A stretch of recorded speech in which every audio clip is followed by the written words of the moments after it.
नमस्कार दोस्तों, वापस से एक नई वीडियो में आपका स्वागत है। और आज की इस वीडियो के अंदर हम लोग स्पेशली बात करने वाले हैं उत्तराखंड पंचायत चुनाव को लेकर के बहुत बड़ी अपडेट के बारे में। जैसा कि आप देख पा रहे होंगे स्क्रीन पे आपके एक यहाँ पे खबर छपी हुई अमर उजाला की, जिस पे लिखा गया है बड़ी खबर, पंचायत चुनाव इस साल नहीं होंगे, कार्यकाल भी नहीं बढ़ेगा, सीएम ने 20 तक मांगे थे रिपोर्ट। तो 21 साल की बात हो रही है, ये हो रही है 2024 की, यानी कि 2024 के अंदर उत्तराखंड के अंदर पंचायत चुनाव बिल्कुल भी नहीं होने वाले हैं। तो उत्तराखंड में चुनाव कब होंगे और क्या क्या कुछ बड़े बदलाव किए गए हैं चुनाव के अंदर, और इसका जो सही डेट है और सटीक डेट है वो कब का होने वाला है, इन सब सारी चीज़ों के बारे में हम लोग यहाँ पे डिस्कस करने वाले हैं अच्छे तरीके से। तो वीडियो को पूरा ध्यान से देखिएगा, एक भी मिनट आपको स्किप नहीं करना है। मैं यहाँ पे आपको पूरा सही और सटीक जेन्युइन नॉलेज देने वाला हूँ कि कब पंचायत चुनाव होने की संभावना है और किस तरीके से सारी चीज़ें, सारी प्रक्रिया संपन्न कराई जाएगी। तो चलिए वीडियो को शुरू करते हैं और बारी बारी से चीज़ों को समझते हैं। तो दोस्तों, आपको पता होगा कि उत्तराखंड में पिछला जो पंचायत चुनाव हुआ था वो 2019 में हुआ था, नवंबर में। तो ऐसे में नवंबर 2024 में पंचायत का जो एक तरीके से कार्यकाल है उत्तराखंड के अंदर वो पूरी तरीके से समाप्त हो रहा है। और ऐसे में पंचायत चुनाव को लेकर के काफ़ी बातें हो रही थी कि पंचायत चुनाव अक्टूबर में होगा, नवंबर में होगा, फिर ये हुआ कि नहीं पंचायत चुनाव दिसंबर में होगा। लेकिन अभी के टाइम में जो अपडेट आ रही है वो ये है कि इस साल यानी कि 2024 में पंचायत चुनाव बिल्कुल भी नहीं हो पाएगा, क्योंकि एक तरीके से 20 अक्टूबर तक पंचायत चुनाव को लेकर के सीएम ने रिपोर्ट मांगी थी, लेकिन फिर रिपोर्ट में बहुत ज़्यादा देरी हो गई, चीज़ें डिले होते गया और इसी वजह से ये चुनाव की जो तैयारियां होती हैं, चुनाव की जो प्रक्रिया होती है वो पूरी तरीके से थम चुकी थी। इसलिए चुनाव इस साल नहीं होगा। और मिला जुला करके अगर बात करें चुनाव की, तो यहाँ पे त्रिस्तरीय पंचायत चुनाव होगा, यानी कि जिला पंचायत सदस्य का चुनाव, ग्राम पंचायत चुनाव प्रधान का एक तरीके से, और बीडीसी का चुनाव, ये तीनों चुनाव त्रिस्तरीय पंचायत चुनाव होगा। साथ ही साथ बात करें हम लोग और भी एक चुनाव की, तो निकाय चुनाव। तो निकाय चुनाव का भी डेट पूरी तरीके से ख़त्म हो गया है, प्रशासकों को जिम्मेदारी इसकी दी गई है, वो लोग संभाल रहे हैं। लेकिन ऐसे में सरकार ने एक तरीके से सोचा कि ये दोनों चुनाव हैं इसको एक साथ करवाया जाए, और ये दोनों चुनाव कराने का फ़ायदा ये होगा कि जो आचार संहिता लागू होती है वो सिर्फ और सिर्फ एक बार लागू होगी, और उसमें क्या होगा कि एक ही बार सिर्फ परेशान होना पड़ेगा उत्तराखंड की जनता को। तो इसलिए ये दोनों चुनाव इकट्ठे करवाए जाएंगे, और इसको लेकर के जो अधिकारी हैं, जो सदस्यगण हैं, उन्होंने सीएम पुष्कर धामी से बातचीत की और पुष्कर धामी भी इस चीज़ के लिए राजी हो गए। तो ऐसे में अब संभावनाएं पूरी तरीके से बनी हुई हैं कि ये जो पंचायत चुनाव है और निकाय चुनाव है दोनों को एक साथ करवाया जाए। इसमें एक तरीके से उत्तराखंड राज्य का ही पूरा भलाई है। और आपको पता होगा कि हरिद्वार को छोड़ करके उत्तराखंड के अंदर जितने भी ज़िले होने वाले हैं, 12 ज़िले, सभी में चुनाव होगा, और इसमें जो परिसीमन का काम है वो पूरा कर लिया गया है, यानी कि आरक्षण से संबंधित जो चीज़ें हैं वो हो जाएंगी। और पंचायत का कार्यकाल कब वो ख़त्म हो रहा है, वो 27 नवंबर को ख़त्म हो रहा है। चुनाव इस साल बिल्कुल भी नहीं होगा, कार्यकाल भी नहीं बढ़ेगा, क्योंकि कई बार इसको लेकर के धरना भी हुआ था। जो पिछले पंचायत के प्रधान हैं जिनका कार्यकाल अभी चल रहा है, उन्होंने जुलाई अगस्त के समय में 93 ब्लॉक के ऊपर 93 ब्लॉकों पे धरना दिया था उत्तराखंड के अंदर कि पंचायत चुनाव को कार्यकाल को बढ़ाया जाए, क्योंकि हम लोगों ने जब कोरोना आया था, कोविड आया था, तो 2 साल तक हम लोगों ने कोई बैठक नहीं किया था, कोई हम लोगों ने उस तरीके से काम नहीं किया था। तो हमें 2 साल का समय बढ़ाना चाहिए, क्योंकि ये पिछले भी पहले भी 2001 में हुआ था और अलग अलग राज्यों में भी हुआ है।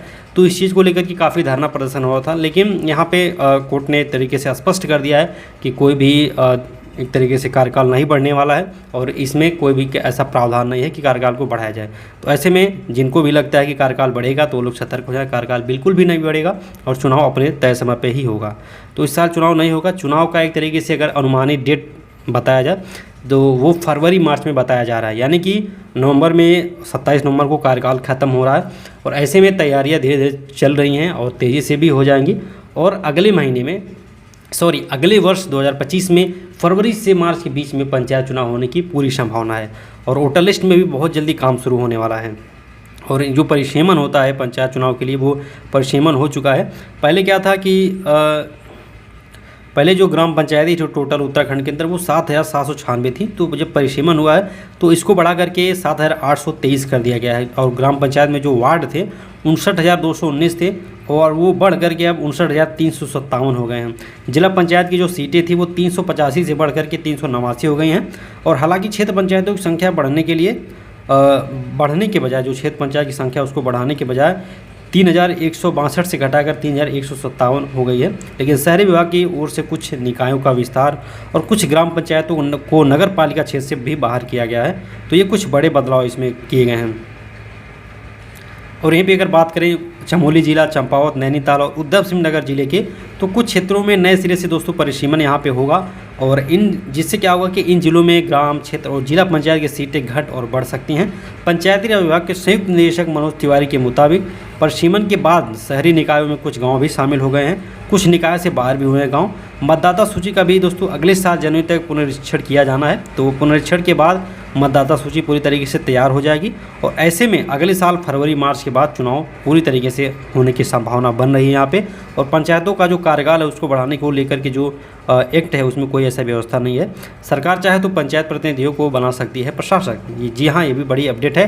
पंचायती राज विभाग के अफसरों के मुताबिक पंचायतों का जो एक तरीके से कार्यकाल है उसको बढ़ाने की एक्ट में कोई व्यवस्था नहीं है। एक दिन के लिए भी त्रिस्तरीय पंचायत का कार्यकाल नहीं बढ़ाया जा सकता है। जी हाँ, ये बहुत सख्त निर्देश है। लेकिन यदि सरकार चाहे तो पंचायत प्रतिनिधियों की अधिकतम 6 महीने के लिए प्रशासक बना सकती है। एक्ट में व्यवस्था है कि व्यक्ति या व्यक्ति के समूह को प्रशासक नियुक्त किया जा सकता है। जिला पंचायतों में डीएम संघ जिला पंचायत अध्यक्ष को प्रशासक बनाया जा सकता है। ब्लॉक में एसडीएम के साथ क्षेत्र प्रमुख एवं ग्राम पंचायत में एडीओ पंचायत के साथ ग्राम प्रधान को सरकार चाहे तो प्रशासक नियुक्त कर सकती है। यानी कि कहने का मतलब है पंचायत का कार्यकाल नहीं बढ़ने वाला है। अगर सरकार चाहती है तो जो वर्तमान में ग्राम प्रधान है उसको प्रशासक के तौर पे नियुक्त कर सकती है अगर सरकार चाहे तो, या फिर जिले में जो अधिकारी हैं उनको प्रशासक के तौर पे नियुक्त किया जाता है। ऐसे में दोस्तों बड़ी अपडेट थी पंचायत चुनाव को लेकर के। कार्यकाल 27 नवंबर को समाप्त हो रहा है और परिसीमन का काम चालू है। वोटर लिस्ट की अगर हम लोग बात करें तो वोटर लिस्ट का दिसंबर महीने में काम शुरू हो जाएगा। तो ऐसे में और दिसंबर महीने में चुनाव का जो प्रोसेस है उसको स्टार्ट किया जा रहा है। वोटर लिस्ट का काम शुरू हो जाएगा और फरवरी मार्च में चुनाव होने की पूरी संभावना बन रही है। तो ऐसे में अगर आप प्रत्याशी हैं तो अभी भी आपके पास पर्याप्त समय है। 2 से 3 महीने का समय बचा हुआ है। आप अपनी पूरी ऊर्जा के साथ, अपने पूरे दमखम के साथ पंचायत चुनाव की तैयारियों में जुट जाइए। अभी से लोगों के बीच जाना शुरू कीजिए, लोगों से मिलना शुरू कीजिए और अपने ग्राम सभा के अंदर, अपने पंचायत के अंदर लोगों को बताइए कि हाँ, इस बार हम पंचायत चुनाव में एक तरीके से पूरी तरीके से लड़ने वाले हैं।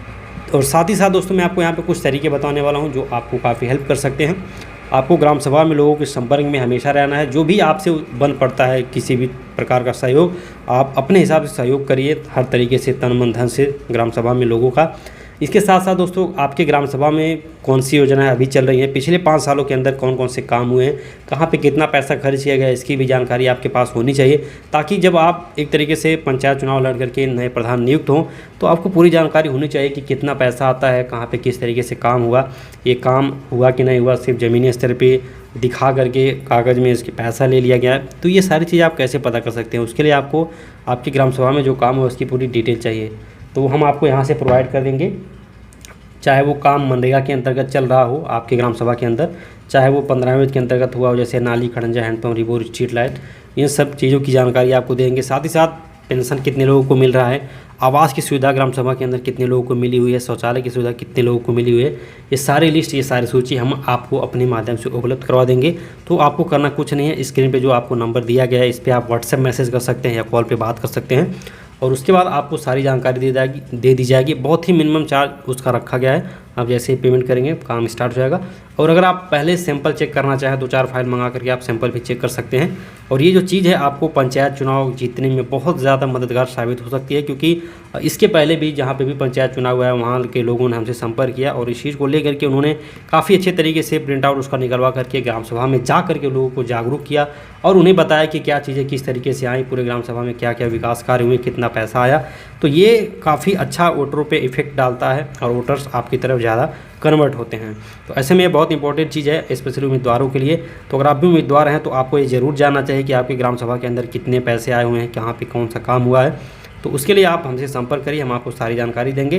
बाकी उत्तराखंड पंचायत चुनाव से जुड़ी कोई भी अपडेट आती है, कोई भी खबर आती है तो हम आपके पास सबसे पहले पहुँचवाने का प्रयास करेंगे।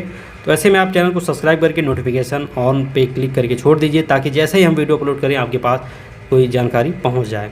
तो वीडियो का इतना ही, मिलते हैं दोस्तों दूसरी नई वीडियो में दूसरी जानकारी के साथ। तब तक के लिए बहुत बहुत धन्यवाद।